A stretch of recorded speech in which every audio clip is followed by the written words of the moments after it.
lazim, maknanya wajib kita jaga hati kita daripada kelakuan yang dicela, dan kita hiaskan hati kita dengan sifat yang terpuji dengan sebab beberapa perkara. Okay. Yang pertama kita sebut dah. Yang kedua, yang ketiga, yang keempat, malam ni yang kelima. Yang kelima dia kata bahawasanya jantung ataupun hati itu tempat ilham daripada malaikat dan tempat was-was bagi syaitan. Hati kita tuan-tuan tempat bisikan ilham. Sebab tu Rasulullah pesan dalam hadisnya, setiap Bani Adam itu ada bisikan datang kepadanya.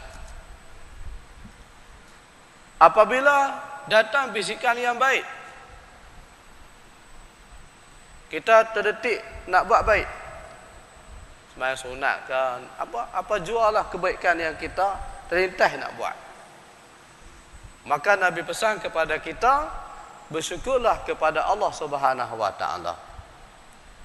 Kerana ilham yang baik itu, bisikan yang baik itu daripada malaikat Allah Subhanahu wa taala. Sebab tu tuan-tuan, kalau mai terlintas pada kita nak buat baik, jangan tangguh. Tak apa, satgi dan kita kalik dengan sembahyang waktu ni. Duk kalik, tak apa. Tak jadi terlupa tu. Pasal mula dengan tak apa. Duk tak apa, terlupa. Bila mai terlupa, tiba-tiba teringat mai, sembahyang tak lagi ni. Tak sembahyang lohak lagi ni. Maka kita cepat-cepat kena bergerak. Jangan duk tangguh-tangguh. Mati tidak ada penangguhan. Tak boleh ditangguh mati ini. Sampai masa seperti mana yang dijanjikan oleh Allah Subhanahu wa taala, maka kita akan mati menghadap Allah Subhanahu wa taala. Baik. Nabi kata bila mai bisikan yang baik, bersyukurlah pada Allah Subhanahu wa taala, kerana itu ilham, bisikan daripada malaikat Allah Subhanahu wa taala. Alhamdulillah. Dan apabila datang bisikan tidak baik, terlintas pada hati kita, nak buat satu benda yang jahat, nak buat maksiat ataupun nak buat benda yang keji, fasta'iz billah, ingat kena minta perlindungan daripada Allah Subhanahu wa taala. Pasal apa tuan-tuan? Kerana bisikan yang jahat itu daripada syaitan, laknatullahi alaihi. Doa je kita. Doa kita tuan-tuan. Mai bisikan yang baik, malaikat; yang tidak baik daripada syaitan. Jadi kalau datang bisikan tidak baik, kita nak buat juga benda tak baik tersebut, maknanya mengikut kehendak syaitan, yang dia tidak akan berputus asa menyeru, mengajak, menghasut manusia supaya manusia ini menjadi golongan yang bersama dengan dia dalam neraka Allah Subhanahu wa taala. Itu panggil dia. Satu ketika tuan-tuan, dia kata iblis ni, Allah Subhanahu wa taala perintahkan dia menghadap Nabi sallallahu alaihi wasallam. Dan Allah ancam, beri amaran kepada syaitan ini, jangan sekali-kali kamu berdusta. Maknanya apa yang ditanya oleh Muhammad, kena tulis terang. Jangan bohong. Jadi tuan-tuan, jahat-jahat iblis ni tuan-tuan, dia takut pada ancaman Allah Subhanahu wa taala. Tu sejahat-jahat iblis. Bila Allah bagi amaran begitu, dia ikut. Maknanya dia tak bohong. Maka apabila dia jumpa Nabi SAW, Rasulullah bertanya kepadanya, kam a'da'uka min ummati? Wahai iblis sallallahu alaihi, wahai mal'un yang dilaknat. Boleh kepada iblis tuan-tuan kita boleh sebut yang dilaknat. Kenapa? Memang dia jenis makhluk yang dilaknat oleh Allah Subhanahu wa taala. Malaun yang dilaknat. Kita dah sebut malaun. Malaun tu jaga. Main Melayu ni malaun. Malaun ni yang dilaknat. Maknanya apa maksud laknat? Ulama muhuraikan laknat ni iaitu al-laknatu ba'idatun min rahmatillahi azza wa jalla. Yang kata laknat tu ulama kata ba'idatun min rahmatillah. Orang yang jauh daripada rahmat Allah Subhanahu wa taala.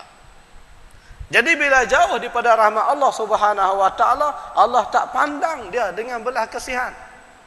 Allah tak pandang dia dengan rahim. Maka Allah akan biarkan manusia ataupun makhluk ini seperti mana yang berlaku kepada iblis. Sebab tu kita ingat malaun bahasa kita ni makna orang yang dilaknat. Tak boleh sama sekali. Walaupun dia tu kafir. Kafir laknat tak boleh. Pasal kita tak tahu penghujung hidup dia. Tak boleh. Kecuali seperti mana iblis, Firaun, bapak Yahudi, memang mereka ni telah dilaknat oleh Allah Subhanahu wa taala. Kecuali maknanya golongan yang memang telah dilaknat oleh Allah dalam Al-Quran. Dan disebutkan oleh Nabi sallallahu alaihi wasallam. Maka kita boleh sebut. Jadi kalau kita duk bergurau melawak sama-sama kita, jangan duk kata ambil malaun ni tak main lagi. Kita rasa macam lawak. Tapi keras makna tuan-tuan. Apatah lagi duk kata ke anak-anak, jangan sekali-kali. Budak malaun ni penyegar sungguh mengaji. Jangan. Pasal doa daripada kita kepada anak-anak. Baik. Nabi tanya dia, kam a'da'uka min ummati.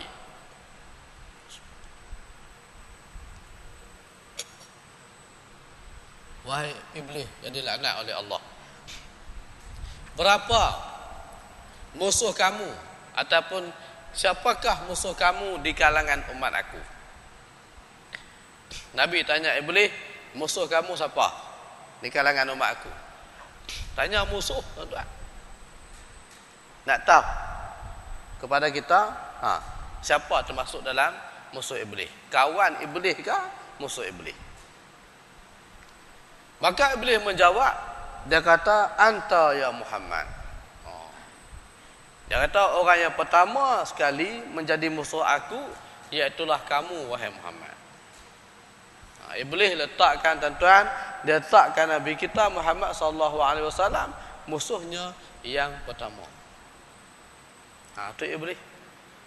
Yang dia tidak, kita kata apa? Sampai Nabi kita pun dia tak musuh dia yang pertama. Tuan, manusia ataupun insan yang dijadikan oleh Allah yang terbaik, makhluk yang terbaik, Nabi Muhammad sallallahu alaihi wasallam. Pun iblis letak nombor satu, tuan-tuan. Kita macam mana? Kita letak iblis itu musuh kita nombor berapa? Adakah kita meletakkan manusia yang sama taraf dengan kita sebagai musuh nombor satu, ataupun iblis sebagai musuh nombor satu kita? Yang tu tepuk dada, tanya iman. Yang tanya serah, yang serah, medan serah. Baik. Jadi tuan-tuan, Rasulullah peringat pada kita seperti mana yang Syekh Abdul Qadir sebut dalam kitab ni, bisikan iblis dan juga ada bisikan daripada malaikat. Baik.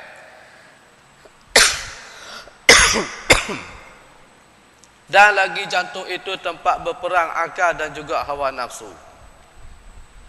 Hati kita juga, dia kata, tempat pertembungan antara akal dan juga hawa nafsu. Tuan mungkin ingat, sebut dulu. Akal, beza akal dengan nafsu. Ya? Bila mana Allah jadikan akal, Allah tanya dia, kamu siapa, aku siapa? Dia jawab dengan jawapan yang baik. Maka Allah letakkan dia tempat yang baik. Bila Allah tanya nafsu pula, kamu siapa, aku siapa? Nafsu dia sombong dengan Allah Subhanahu wa taala. Maka dia disiksa beratus tahun. Keluarkan daripada tempat siksaan itu, ditanya balik, kamu siapa, aku siapa? Dia tetap sombong. Itu kata hawa nafsu. Akhirnya Allah perintahkan malaikat dera ataupun seksa hawa nafsu ini, jangan diberi makan dan juga minum. Akhirnya disiksa dengan tak diberi makan dan minum selama bertahun-tahun. Akhirnya ditanya, kamu siapa, aku siapa? Baru dah jawab, anta rabbi ana abdu. Iblis nafsu kata, kamu Tuhan aku ni hamba kamu. Itu jawapan hawa nafsu apabila dia disiksa dengan tidak diberi makan dan minum. Itu hikmah kita puasa tu. Bila kita puasa, maknanya kita boleh kawal dan kontrol nafsu kita. Sebab tu bulan Ramadan, kehidupan manusia ni dia berbeza. Apatah lagi orang Islam. Sebelum Ramadan, mungkin dia tak pernah datang ke masjid. Tapi bila mai Ramadan, dia tegak hati nak pergi masjid. Jenis orang masjid pun banyak, tuan-tuan. Sebahagian orang ni, bila ada pergi masjid, tuan-tuan, bila nak akad nikah. Bila dia nak akad nikah, dia pergi masjid. Pasal syarat lah ni akad nikah, kena di masjid. Dia pergi masjid, pasal kena akad nikah. Yang kedua, pasal apa? Bila dia pergi masjid, pasal kena jadi wali. Nak wakil kepada imam. Pak kepada pengantin perempuan. Bila dia pergi masjid, bila nak berkenur ke tahlil, pergi masjid cari siapa boleh bawa pergi. Hak benda ni kita duk marah selalu. Kalau sekadar pergi masjid nak minta tolong orang masjid buat tahlil, tak payah. Tengah tu tuan-tuan, dia pergi masjid bawa makanan.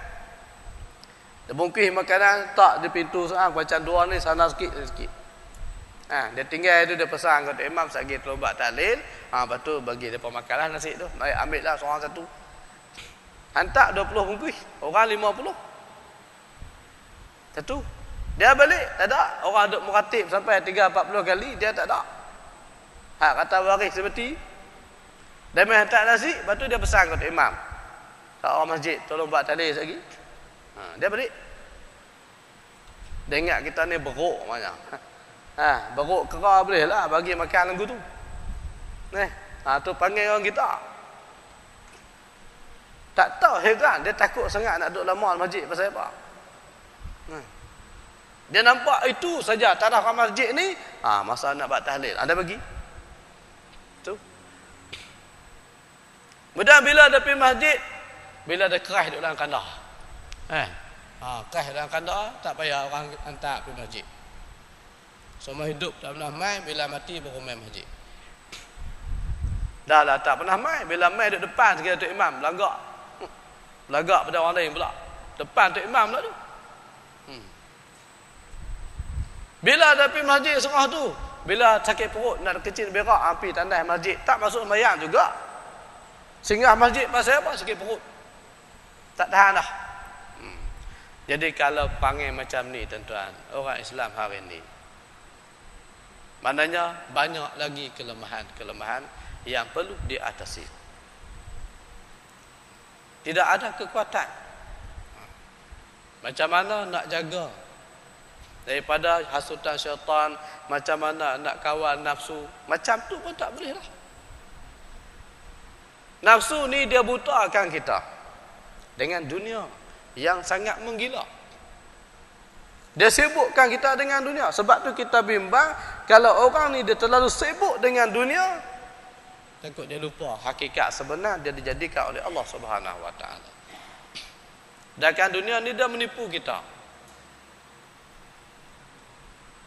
Anda jumpa seorang pakcik tuan-tuan, umur dia dekat 60. Dia ada baca Iqra. Iqra 2 ke 3 tak ingat lah.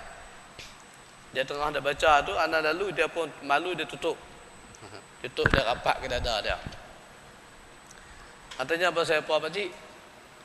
Dia tak malu kat ustaz tua lah kata.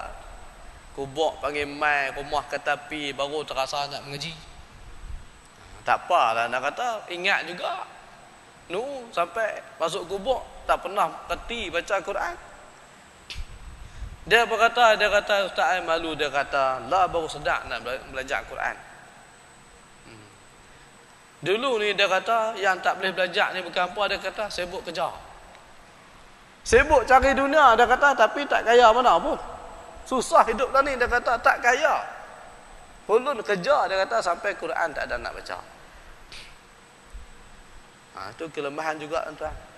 Sebab tu kita nak kukuhkan kekuatan kita, nak kukuhkan kerja buat kita, nak istiqamahkan diri kita, Al-Quran jangan tinggal.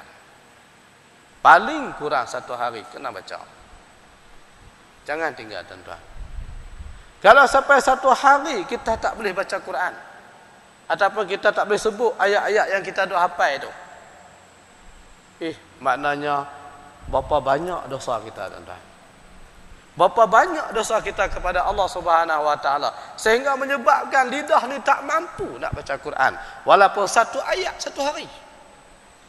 Berapa banyak dosa kita yang kita tanggung untuk kita bertemu Allah Taala di hari akhirat nanti. Baik tuan-tuan, dunia. Sebab tu dulu zaman Bani Israil ada cerita 3 pemuda. Depa ni nak jadi kaya, duk cari menila masuk bukit keluar bukit, masuk gua keluar gua, cari harta karun. Cari harta nak jadi kaya. Akhirnya tuan-tuan cerita ni panjang ana peringkatkan. Akhirnya depa masuk keluar gua, naik bukit turun bukit, masuk satu gua jumpa semua. Masuk dalam gua tu jumpa harta karun. Depa 3 orang jumpa harta karun. Ni kisah benar berlaku zaman Bani Israil. Ada mengatakan berlaku di zaman Nabi Isa. Jadi bila dah jumpa, contohnya kalau kita kata nilai harta tu, kita sebut kilo lah senang. Ada 30 kilo. Eloklah mereka 3 orang bagi seorang 10 kilo. Seronok. Kita jadi kaya, kita OKB. Kita OKB. Seronok. Kata salah seorang daripada mereka yang lebih tua. Dia kata hak yang paling muda. Dia kata ni kita dah nak jadi kaya. Marilah sama-sama kita raikan, kita buat pesta keramaian pasal kita akan jadi orang kaya. Hang pi beli makanan dan minuman, kita buat pesta sini. Yang paling tua dia suruh hak paling muda tu pi keluar ke pekan, pi beli minuman dan juga makanan. Kita nak makan sebagai meraikan kita jadi orang kaya. Seronok. Nak berhibur. Dia, entah kalau berhibur lebih-lebih sangat memang manusia ni kalau terlebih seronok, cara hiburan tu melampaui batas. Tu sampai jadi baby besar kat Penang dulu kan. Jadi baby besar kat Penang tu, papi duk lari ke pantai tu jadi baby belakang. Pasal apa? Nak terlalu seronok. Lebihlah lebah ke tebuan tak pergi tu. Tidak jenuh. Jadi tuan-tuan, akhirnya tak apalah, kawan ni pi. Yang 2 orang ni duk bincang. Kita ada 3 orang, harta ni nilai dia 30 kilo. Contoh kita sebut mudah lah 30 kilo. Jadi maknanya kita akan dapat seorang 10 kilo. Banyak. Kata salah seorang 2 orang ni, dia kata, hang kata banyak. Tak banyak pasal kita 3 orang. Bayangkan kalau kita hanya ada 2 orang, lagi banyak kita dapat. Hang 15, aku 15. Banyak. Kawan tu kata dapat macam mana? Kita 3. Kata kawan ni, senang saja kita bunuh kawan kita tu. Supaya kita dapat lebih. Seorang 15. Syaitan dah hasut dia dah. Bila dah begitu, kawan ni kata, kalau macam tu tak apa. Sagi bila dia balik, buat main makanan, kita menyorok belakang batu ni, kita hentak dia dengan batu yang besar. Dia mati, harta kita bagi 2. Tuan-tuan. Dia kata dunia ni dia menipu kita, dia menipu manusia sehingga menyebabkan manusia tu dia akan sanggup membunuh saudaranya sendiri. Rancang depa nak bunuh kawan depa. Pasal nak dapat lebih. Tak apa. Kawan yang pergi beli nasi ni dia tak fikir, pergi beli makanan ni dia tak fikir, dia tak tahu kata depa rancang nak bunuh dia. Bila dia beli makanan semua, dia pun tak fikir juga, dia kata harta tu bagi 3 orang boleh tak banyak, tapi kalau boleh kat aku seorang, dia kata kaya. Dia fikir juga, lagu mana aku nak dapat seorang harta ni. Dia kata senang, aku nak bunuh 2 orang ni. Dia pergi beli racun, dia masukkan racun dalam makanan dan minuman. Dia kata lepas ni, hampa tahu, dia kata, aku akan jadi kaya. Semua boleh kat aku. Dia tak tahu depa rancang nak bunuh dia. Depa ada orang tu tak tahu dia rancang nak bunuh depa. Bila dia balik sampai tempat tu tuan-tuan, depa duk tunggulah, depa pun angkat batu hentak atas dia, dia pun mati. Seronoklah dua orang ni, ya kita akan bertambah harta kita jadi seorang 15 kilo. Tak apa, kita makan dan minum dulu. Kita minum dulu. Depa tak tahu kata kawan ni beracun. Depa pun tuan-tuan minum dan makanlah sepuas-puasnya. Makanan yang dibeli oleh kawan depa tadi. Ya depa bunuh. Lepas makan dan minum tuan-tuan, dua-dua orang ni pun mati. Pasal apa? Kawan ni beracun. Dapat kat siapa tuan-tuan harta ni? Siapa tak boleh. Duk tentu jugalah. Jadi punca pasal tamak, punca pasal apa? Cinta kepada dunia. Karena ditipu oleh dunia. Sebab tu tuan-tuan, kalau kita ni duk ligang sangat harta benda, duk ligang kuasa, duk ligang pangkat dan sebagainya, begitulah dunia ni akan menipu kita. Ya akhirnya kita teringat, oh banyak lagi amalan, bekalan untuk sampai ke sana tidak cukup. Tak ada sebenarnya. Allahu Akbar. Macam mana tuan-tuan kalau macam tu? Maka akal itu menyeru ia kepada kebajikan, dan hawa nafsu menyeru ia kepada kejahatan atau beza. Akal kita ni dia banyak menyeru, mendorong kita, menggalakkan kita melakukan amal yang baik. Adapun nafsu dia banyak dorong kita buat benda tak baik. Maka saya bahawa tiada dilalaikan daripadanya.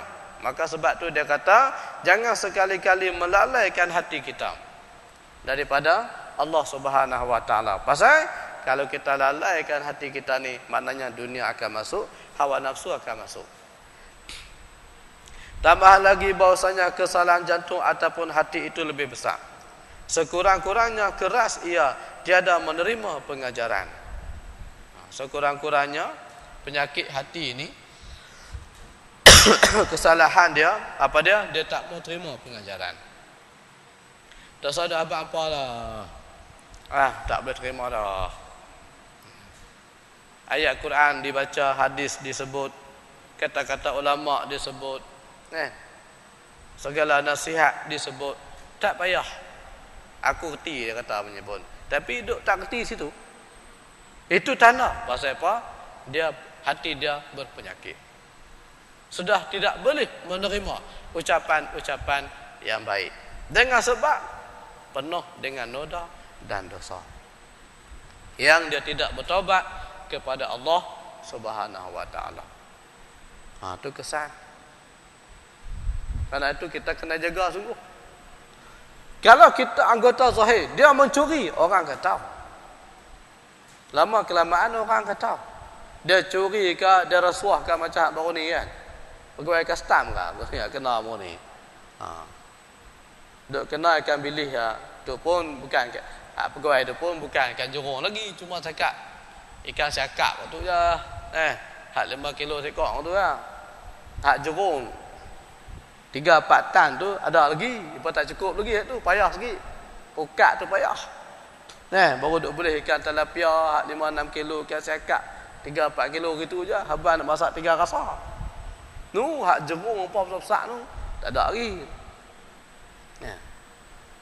Maknanya tuan-tuan, siapa pun atas dunia ni, pangkat macam mana pun, kalau dah keimanan tu ataupun dunia tu dah menyebabkan dia buta, maka itulah dia punya natijah dia.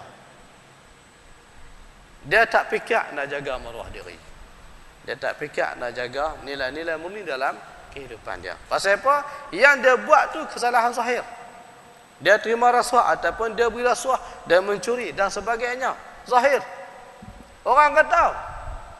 Tapi ini hak dalam ni. Bila kita beramal, seandainya seorang tu dia beramal, dia ada sifat riak. Siapa tahu tuan-tuan? Kita tak tahu. Terus sembahyang elok, semua tu sampai menangis. Sembahyang ni sampai keluar air mata. Oi. Kita kata hebat dia ni.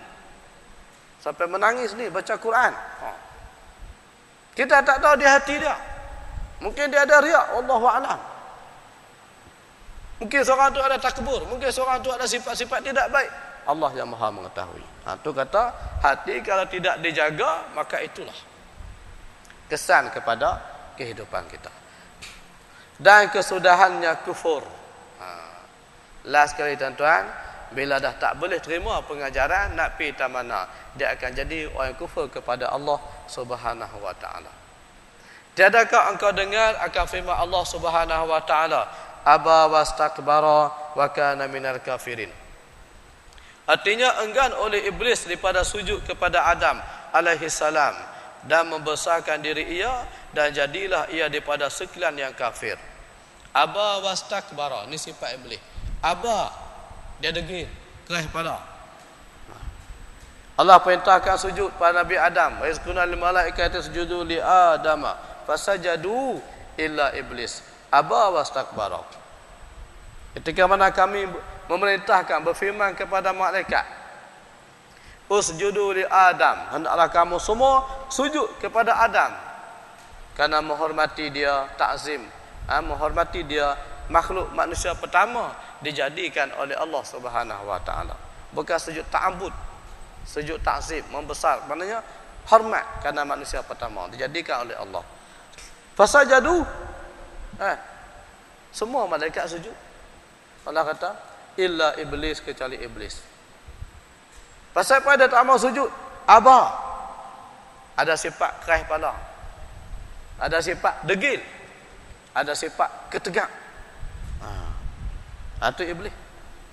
Wastakbara, dahlah ketegak, dahlah keras kepala, sombong pula. Maknanya tuan-tuan, orang kalau keras kepala ni, dia ada sifat sombong.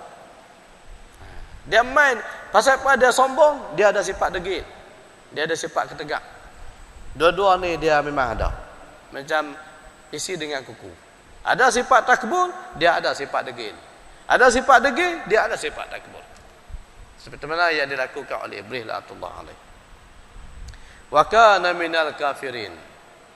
Dah bila dia sifat sombong, degil, dia tak patuh pada perintah Allah, wa kana minal kafirin, maka dia di kalangan orang yang kufur kepada Allah Subhanahu wa taala. Ni kepiak tuan. Iblis jadi kepiak sebab ni. Bukan dia dok petikai hukum Tuhan dengan apa agak. Dia tak kata hudud dia tak kat tangan mana ci. Sagi semua orang pakat miskin. Tak, dia tak kata lagu tu. Hudud dia kata mana boleh buat kat manusia? Tak boleh. Dia tak kata lagu tu. Sebab kapiak dia, itu dia. Dia ingkar perintah Allah, tidak mahu sujud kepada Nabi Adam alaihi salam. Bayangkan manusia hari ini yang dia pertikaikan hukum Allah,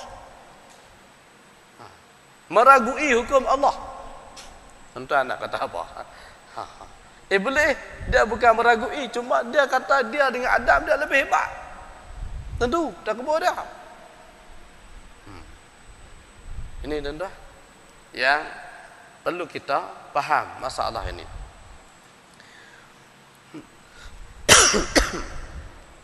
Maka adalah takabur itu dalam hatinya ataupun jantung, maka menyebabkan ia tertegah daripada sujud dan akan kufur dengan Tuhannya. Dengan sebab dia ada sifat takabur tuan-tuan, maka menyebabkan dia tak mau sujud kepada Nabi Adam dan menyebabkan dia kufur kepada Allah Subhanahu wa taala. Ini di antara yang menyebabkan iblis dihalau daripada syurga.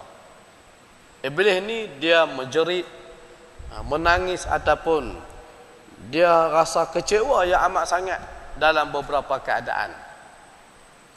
Yang pertama, apabila Allah Subhanahu wa taala halau dia keluar daripada syurga, dia menjerit sekuat-kuat hati, dia marah, kecewa kerana Allah Subhanahu wa taala haramkan dia daripada menjadi ahli syurga. Yang kedua, apabila Nabi Muhammad sallallahu alaihi wasallam dilahirkan. Bila Nabi dilahirkan tuan-tuan, iblis dia menjerit, marah, kecewa dia kerana Allah telah utuskan seorang nabi yang akan membebaskan manusia, yang akan bantu manusia, yang akan menyebabkan iblis ni dia jadi payah, dia jadi susah, dia jadi sulit untuk menyesatkan manusia. Yang ketiga, iblis menjerit, marah, kecewa apabila Allah Subhanahu wa taala menurunkan surah Al-Fatihah. Bila Allah turunkan surah Al-Fatihah yang kita ada baca dalam sembahyang menjadi rukun, iblis kecewa tuan-tuan, dia takut, dia menjerit, marah. Pasal apa? Allah menurunkan ayat di atas sebagai pendinding kepada manusia. Sebab tu kita kena Fatihah ni bukan sekadar kita baca dalam sembahyang. Ya. Kalau orang main minta tolong kita, tolong jampi sikit Gemuh-gemuh sikit, baca surah Fatihah. InsyaAllah tuan-tuan, kita duk baca sehari paling kurang 17 kali. 17 kali sehari kita duk baca surah Fatihah. Itu paling kurang, wajib. Tak tambah lagi dengan kita duk sunat, dengan qabliyah, dengan ba'diyah, duha, dengan tahajud, dengan witir dan sebagainya. Maknanya berapa puluh kali sehari kita baca surah Al-Fatihah. Tuan-tuan yang dirahmati Allah Subhanahu wa taala sekalian. Baik, sambung lagi. Ketahui olehmu bahawa segala kelakuan yang dicela itu banyak, tetapi hamba sebutkan di sini 10 perkara. Sifat tercela ni banyak, dia kata, dia sebut sini 10 sahaja. Pada 10 bab, kerana yang 10 ini asal bagi semuanya, dan yang lain daripadanya terjadi ia daripada yang 10 ini. Yang pertama, sangat loba atas makanan. Makan banyak pun sifat keji tuan-tuan. Makan sampai tak berhenti-berhenti. Orang panggil apa? Makan ke darah. Bukan makan ni, makan ke darah. Tu dia. Teruk lah tu. Melampau sangat. Yang kedua, sangat loba atas berkata-kata. Cakap tak berhenti-berhenti. Dah lah cakap tak berhenti. Semua benda merapu belakang. Bila dah cakap tu adalah pendustaannya, adalah pembohongannya, adalah fitnahnya. Tu kata loba tu. Kita akan jumpa bab dia lepas ni. Yang ketiga, marah. Marah pun sifat jahat juga. Pemarah, pengweh. Sifat tidak baik. Tapi kita tak boleh buang. Sifat marah kita tak boleh buang, kena ada. Ya Rasulullah sebut la taghdab. Kamu jangan marah. Adakah maksud hadis ni Nabi suruh kawan ni, sahabat ni buang sifat marah? Tidak. Imam Nawawi menghuraikan hadis dalam Mata Arba'in, dia kata maksudnya Rasulullah perintahkan sahabat ni la taghdab, maknanya kamu hendaklah kawal sifat marah kamu. Marah kena ada, tapi kawal, kontrol sifat marah itu. Terutamanya daripada bercakap. Sebab tu bila kita marah, kalau kita bercakap juga, dia akan jadi merapu. Dia akan sebut benda-benda tak sepatutnya. Baik, kita akan jumpa bab ni. Yang keempatnya dengki, khianat. Yang kelimanya kikir ataupun kedekut dan kasih akan harta. Kedekut, bakhil. Yang keenamnya kasih akan kemegahan. Nak kepada hubbujah, nak kepada kedudukan, pangkat. Yang ketujuh, kasih akan dunia. Benda-benda yang menyeronokkan, melalaikan. Yang ke-8, membesarkan diri, takbur. Yang ke-9, ujub. Dia merasa heran, merasa takjub, merasa kagum dengan diri sendiri. Itu ujub. Dia rasa dia tu hebat daripada orang lain. Yang ke-10-nya, riak. Ini 10. Sifat-sifat yang keji ni, sifat mazmumah ni, yang akan dihuraikan oleh Syekh Abdul Qadir dalam kitab ni, insyaAllah. Kita akan jumpa tajuk dia. Hendaklah bersungguh-sungguh engkau menghiasi hati ataupun jantung engkau daripada sifat kecelaan ini. Dia pesan pada kita, beringat, jagalah sungguh-sungguh hati kita, jangan ada sifat-sifat yang jahat ini. Nescaya adalah engkau mendapat kemenangan dunia dan akhirat. Bila kita jaga, insya-Allah kita akan mendapat kemenangan dunia dan akhirat. Kita akan mendapat kebahagiaan, sa'adatul darain. Kita akan mendapat kebahagiaan dunia dan akhirat. Kita nak kebahagiaan ni tuan-tuan banyak, di antaranya umur panjang dalam keadaan taat pada Allah Subhanahu wa taala. Itu kebahagiaan. Kita hidup lama atas dunia ni. Dahlah kita hidup lama, kita jadi orang yang taat pada Allah. Alhamdulillah. Bahagia kita. Satu kisah tuan-tuan orang buat contoh iktibar. Suami isteri ni didatangi oleh 3 tetamu. Yang pertama, tetamu itu nama kejayaan. Yang kedua makna kekayaan, nama kekayaan. Yang ketiga makna kasih sayang, nama kasih sayang. Satu keluarga menerima tetamu, 3 tetamu. Yang pertama nama kejayaan, yang kedua nama kekayaan, yang ketiga nama dia kasih sayang. Jadi suami kata, tamu aku ni aku nak seorang lah. Jadi dia kata, aku nak kepada kejayaan. Jadi tamu aku. Suami isteri ni dah ada seorang anak, mereka 3 beranak. Suami kata, aku nak kejayaan. Biar apa semua aku berjaya. Jadi tetamu aku. Bini dia kata, tak. Saya nak tetamu saya kekayaan. Saya nak jadi orang kaya, senang.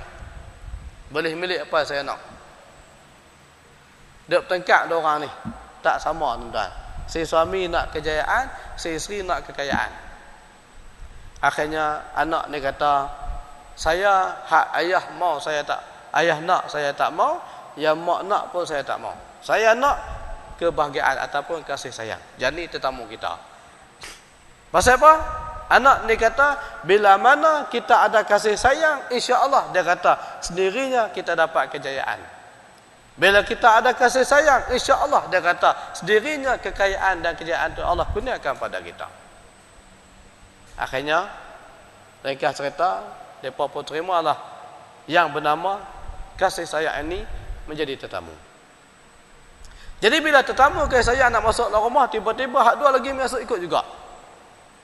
Maka si laki-laki ni larang. Dia kata tak payah, kami dah pilih kasih sayang sebagai tetamu kami. Maka katalah 3 ni, maka katalah kejayaan. Dia kata, wahai lelaki, bila kamu pilih kasih sayang, kamu akan mendapat kejayaan.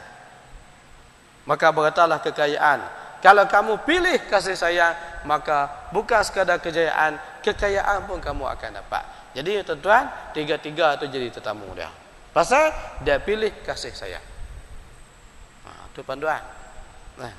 Yang orang ni kadang-kadang tu dia tu dia nampak tak mana tuan? Kekayaan. Dia nampak apa? Kebahagiaan lain tak nampak. Dia seronok tu. Sedangkan kasih sayang itulah mengundang kebahagiaan dalam keluarga kita. Begitu dalam masyarakat. Dalam masyarakat ni kena ada kasih sayang, kena ada nilai mahabbah. Kasih sayang tu kena ada. Kerjasama, ta'awun. Barulah masyarakat dia akan jadi kuat. Tapi kalau nilai kasih sayang, ikhwah tu tak ada, dia tak kuat tuan-tuan. Dia lemah. Baik. Kerana firman Allah Subhanahu wa taala, qad aflaha man zakkaha. Artinya sesungguhnya dapat kemenangan mereka yang membersihkannya. Allah sebut sini, maknanya siapa yang membersihkan hati daripada sifat-sifat yang mazmumah, sifat-sifat yang jahat, maka orang ini dia akan mendapat kejayaan, dia akan mendapat kemenangan yang diberikan oleh Allah Subhanahu wa taala kepadanya. Baik, maknanya sini membersihkan akan hatinya daripada kelakuan yang dilarang. Tak ada hati kita sifat-sifat yang jahat, insya-Allah kita akan dapat kemenangan, insya-Allah. Dan sabda Nabi SAW, at-tuhuru syatrul iman. Artinya bersuci itu separuh daripada iman. Kebersihan itu setengah ataupun separuh daripada iman. Mana macam mana tuan-tuan? Bukan sekadar kebersihan zahiriyah, tetapi kebersihan batiniyah. Maknanya kita mampu membersihkan hati kita, tenaga hati kita apa? Batin kita daripada sifat yang jahat, insya-Allah. Itu sebagai tanda kita ni memiliki iman ataupun ada kekuatan iman kita. Tapi kalau hati tidak dibersihkan daripada sifat-sifat yang jahat, maknanya tidak ada iman. Hidup dia akan rosak. Bahkan dia akan juga merosakkan orang lain. Karena dalam diri dia tidak ada sifat-sifat yang baik. memberi faham oleh hadis ini akan bahwasanya sempurna iman itu adalah ia dengan membersihkan jantung ataupun hati daripada barang yang tiada kasih akan dia oleh Allah Ta'ala. Tanda kata sempurna iman seorang itu hatinya bersih daripada sifat-sifat yang jahat, dan hiasi hati itu dengan kelakuan yang kasih ia akan dia. Hiasi hati dengan kelakuan yang dikasihi oleh Allah Subhanahu wa taala. Maka membersihkan itu setengah iman. Jaga hati itu sebahagian daripada kesempurnaan iman. Seperti menghiasinya itu setengah iman, dan perhimpunan keduanya ialah iman yang sempurna. Jaga hati daripada sifat yang tidak baik, tanda-tanda keimanan seseorang. Hiasi hati dengan sifat yang baik, itu juga tanda keimanan seseorang. Dia ada dua-dua tu tuan-tuan. Maka Syekh Abdul Qadir kata menunjukkan iman yang sempurna. Menunjukkan kepada iman yang sempurna. Apabila kita jaga dan kita hiasi hati dengan sifat-sifat yang terpuji. Insya-Allah. Mudah-mudahan kita termasuk dalam golongan yang sentiasa kita baca ataupun kita suburkan hati kita dengan nilai-nilai yang baik, dengan sifat-sifat yang baik. Mudah-mudahan ibadat ataupun amal soleh kita semuanya dinilai oleh Allah Subhanahu wa taala, dan kita diberi kemudahan dan kekuatan apabila kita melakukan amal soleh insya-Allah. Kerana kita jaga hati kita daripada sifat-sifat yang tidak baik insya-Allah. InsyaAllah lepas ni tuan-tuan, baru kita sambung pula tajuk lain. Bab yang pertama pada menyatakan syarut ta'am, artinya sangat lebar atas makanan. InsyaAllah bulan depan kita sambung balik tentang bab banyak makan ni lagu mana. Baik ke tak baik tuan-tuan? Makan banyak ke banyak makan? Hak benar betul. Banyak makan ke makan banyak? Kita tengok huraian dia insyaAllah. Adakah sampai kita tak boleh makan? Kalau lagu mana agak, insya-Allah kita tunggu. Tengok macam mana huraian yang akan disampaikan, yang akan disebut dihuraikan oleh Syekh Abdul Qadir dalam kitab Nama Bagi Hati ini insya-Allah. Jadi tuan-tuan dan puan-puan dimati Allah Subhanahu wa taala sekalian, rasa cukuplah sekadar ni pertemuan kita insya-Allah. Mudah-mudahan Allah Subhanahu wa taala memberkati dan memudahkan segala urusan kita, dan mudah-mudahan kita sentiasa menjaga hati kita daripada sifat-sifat yang jahat, dan kita hiasi hati kita dengan sifat-sifat yang mulia. Dan masa yang sama kita juga menjaga anggota tubuh badan kita supaya terpelihara daripada segala jenis perbuatan-perbuatan yang dikeji, yang dikutuk, yang dimukai oleh Allah Subhanahu wa taala. Bila kita jaga hati kita, insya-Allah sendirinya anggota kita akan jadi baik. Karena hati kita ni dia bagaikan raja kepada tubuh badan kita. Bila hati baik, insya-Allah, bila raja baik, tubuh badan kita, anggota badan kita ni macam rakyat. Hati ni pemimpin. Bila pemimpin baik, maka dia akan kerahkan ataupun dia akan ajak, dia akan dorongkan rakyat dia melakukan kebaikan. Tapi kalau pemimpin kaki disko, rakyat pun kaki karaoke. Kalau pemimpin kaki rasuah, rakyat lagi banyak. Jadi begitu kalau hati ni jahat, hati ni riak, perbuatan jadi riak, begitulah seterusnya tuan-tuan. Jadi mudah-mudahan Allah Subhanahu wa taala memberkati dan merahmati kita. Maka yang baik itu daripada Allah Subhanahu wa taala. Kalau ada tersilap terkasar bahasa itu kelemahan dan kedaifan daripada anak sekalian. Kita sudahi dengan baca sampai kafarah. Auzubillahi subhanahu wa ta'ala. Subhanahu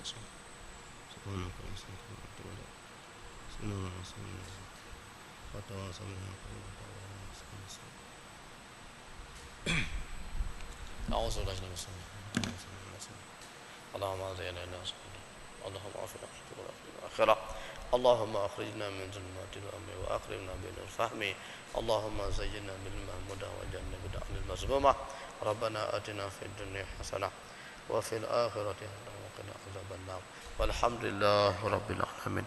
السلام عليكم ورحمة الله وبركاته.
الله أكبر الله أكبر أشهد أن لا إله إلا الله أشهد أن محمد رسول الله حي على الصلاة حي على الفلاح قد قامت الصلاة قد قامت الصلاة الله أكبر الله أكبر لا إله إلا الله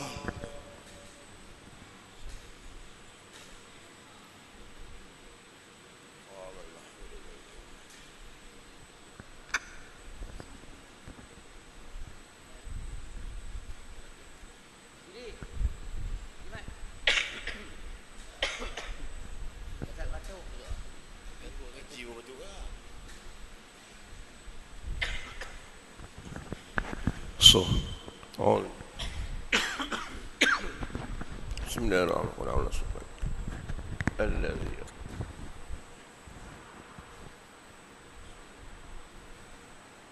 صلى الله عليه وسلم بالغشام قال إمام الله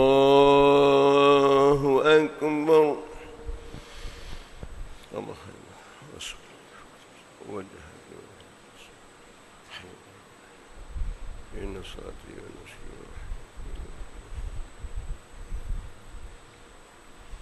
بسم الله الرحمن الرحيم الحمد لله رب العالمين الرحمن الرحيم مالك يوم الدين إياك نعبد وإياك نستعين اهدنا الصراط المستقيم صراط الذين أنعمت عليهم غير المغضوب عليهم ولا الضالين آمين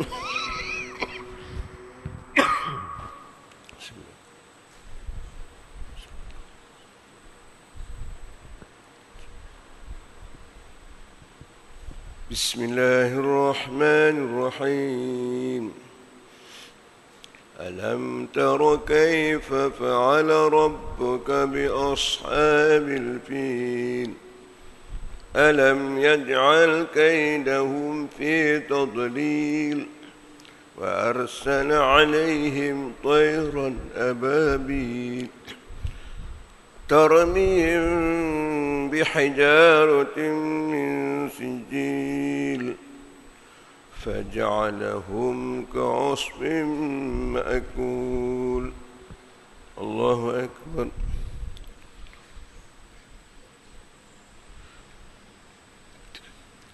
سمع الله لمن حمده الله أكبر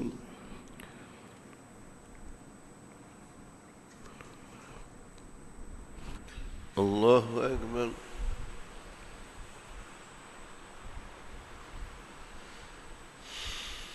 الله أكبر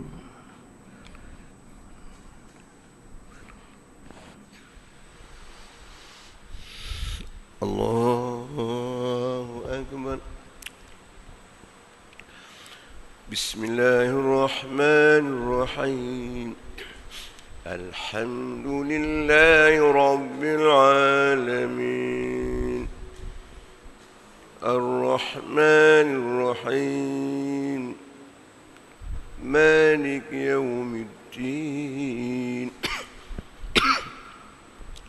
إياك نعبد وإياك نستعين اهدنا الصراط المستقيم صراط الذين أنعمت عليهم غير المغضوب عليهم ولا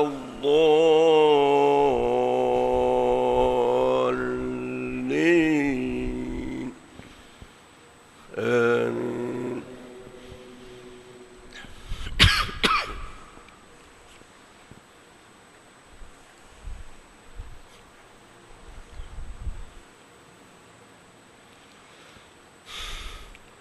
بسم الله الرحمن الرحيم لإيلاف قريش إيلافهم رحلة الشتاء والصيف فليعبدوا رب هذا البيت الذي أطعمهم من جوع وآمنهم من خوف. الله أكبر.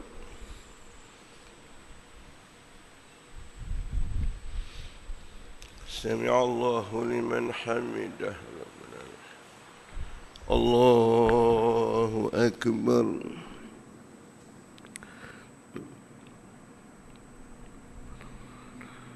الله أكبر.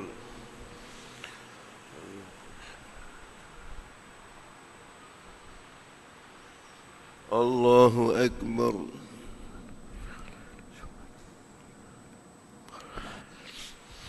الله أكبر. التحيات السلام عليكم. السلام عليكم وعلى أشهد لا إله إلا الله.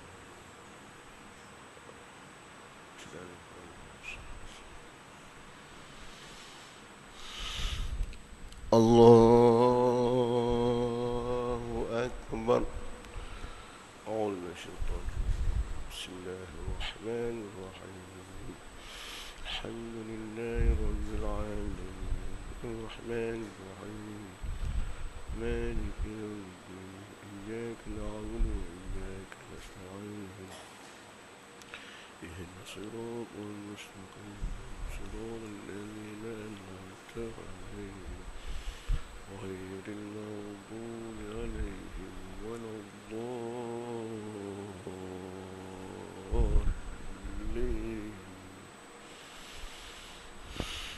الله أكبر.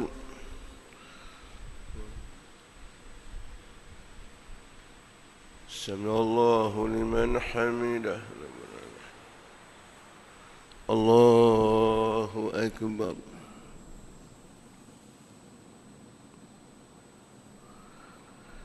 الله أكبر.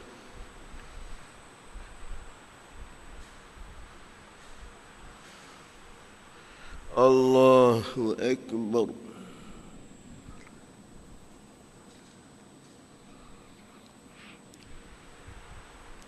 الله أكبر.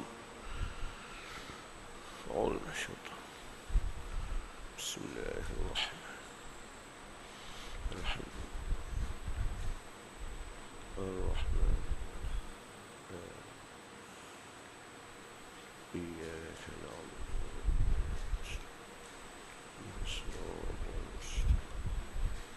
صراط الذين أنعمت عليهم غير المغضوب عليهم ولا الضالين.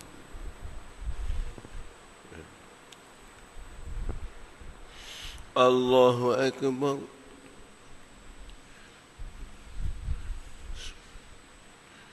سمع الله لمن حمده. الله أكبر.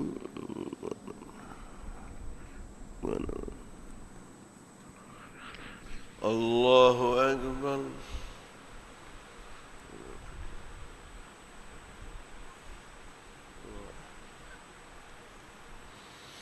الله أكبر.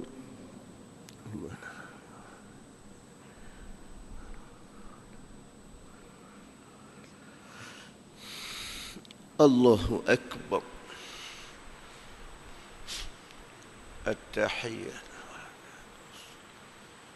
السلام عليكم. السلام علينا وعلى عباده أشهد أن لا إله إلا الله أشهد أن محمدا رسول الله وعلى عباده كما وعلى اللهم صل على سيدنا